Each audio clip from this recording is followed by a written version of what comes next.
ዛሬ በጣም ደብሮኛል። ከስንት ጊዜ በኋላ በጣም ደበረኝ ዛሬ። እንደምታውቁት እኔ ውስጤ ላይ ያለው ስሜት አልዋሻችሁም። ከብዶኝ ነበረ ዛሬ፣ ጨንቆኝ ነበረ፣ ደብሮኝ ነበረ። ከዚህ ምንድነው የምማረው? አይ ቲንክ አንዳንዴ መማር ይሰለቸኛል።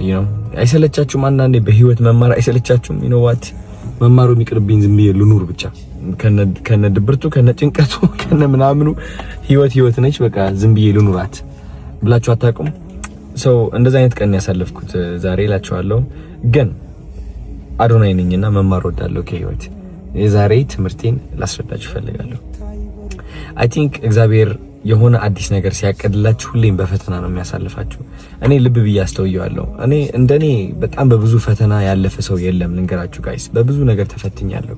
በብዙ ንቀት አልፌያለሁ፣ በብዙ ውድቀት፣ በብዙ ኖ እምቢ፣ አንተ በቂ አይደለህም ምናምን በጣም ኤክስፒሪየንስ ያደረኩኝ ሰው ነኝ። በእነዚህ ነገሮች አልፌያለሁና አስተውያለሁ።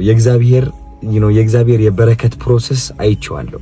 ስቴፕ ባይ ስቴፕ ምን እንደሚመስል ሁሌም አንድ እግዚአብሔር ማለት ነው በረከት ሲያስብልህ መጀመሪያ ምን ያደርጋል መሰላችሁ? ድክመትን እንድታይ ያደርጋል። ያለህበት አዘቅት እንድታይ ያደርጋል። ያለህበት ጨለማ፣ ጭንቀት፣ ራስን መጥላት፣ ሁሉም ነገር ማለት ነው። ከዛ በኋላ ምንድነው የሚያደርገው እግዚአብሔር? በእነዚህ ድክመቶችና በእነዚህ ያስተዋልካቸው ጭንቀቶች whatever it is ህይወትህ ላይ ያለ ነገር እንድትሰቃይ ያደርጋል። እንድትሰቃይ የሚያደርግህ ግን እንድታስተውል ስለሚያደርግህ ነው። እያስተዋልካቸው ነው የምትቀጥለው። እየተሰቃየህ እንደሆነ ካስተዋልክ በየቀኑ እየተሰቃየህ ትሄዳለህ። ስቃዩ ላይ ሳይሆን ማስተዋሉ ላይ ነው ያለው። ገባችሁ አይደል? ስቃዩን ማስተዋልህ ነው የሚያሰቃየህ እና እግዚአብሔር ማስተዋሉን ይሰጣል። እኛ ግን የሚመስለን ምንድነው? እግዚአብሔር ወይ ለምንድነው የምታሰቃየን እንላለን። ግን ችግሩ ያላወቅንበት ማለት ነው እግዚአብሔር ማስተዋላችን እየጨመረው ነው። ይህ ማስተዋላችን ደግሞ ወዴት ነው የሚቀጥለው መሰላችሁ ጋይስ? ይህ ማስተዋል ወደ አዋቂነት ይቀጥላል። ስለ ህይወት ማወቅ ትጀምራላችሁ። ስለ ራሳችሁ ማወቅ ትጀምራላችሁ። ስለ ብዙ ነገሮች ማወቅ ትጀምራላችሁ። ከዛ መረጋጋትን ይከተላል። ተረጋጋላችሁ። ቢካዝ ካወቃችሁ በኋላ ለምን እየተጎዳችሁ እንደሆነ ታውቁታላችሁ። ማን እየጎዳችሁ እንደሆነ፣ ውድቀታችሁ ከየት እንደመጣ፣ ከዛስ ምንድነው የሚከተለው የሚለው ነገር ልባችሁና አእምሮአችሁ እያወቀ ይመጣል ማለት ነው።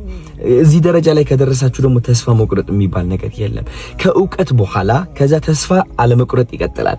ተስፋ አለመቁረጥን ደግሞ ምን ያመጣል? በረከትን ያመጣል።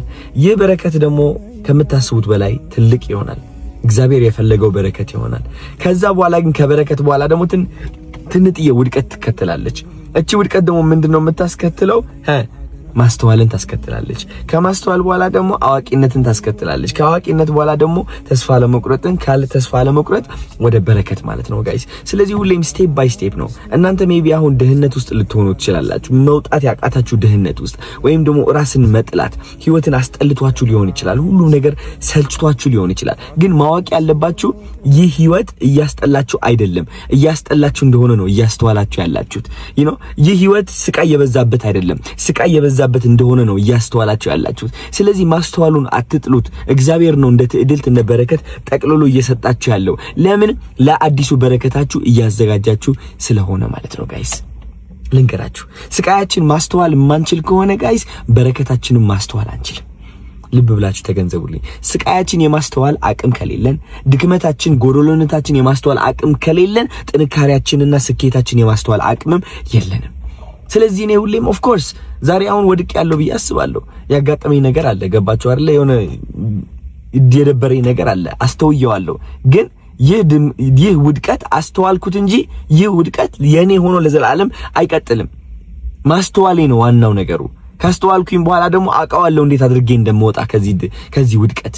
ካወቅኩኝ በኋላ ደግሞ ተስፋ አልቆርጥበትም ብዬ እቀጥላለሁ። ገባችሁ አይደል? ከዛ መጨረሻ ምን ይመጣል? በረከት ይመጣል ማለት ነው። እንደዚህ ነው ጋይስ። የእግዚአብሔር በረከት በዚህ ይሰራል። በጣም እንደምወዳችሁ ማወቅ አለባችሁ ከምታስቡት በላይ። እሺ እግዚአብሔር ነው የምላችሁ።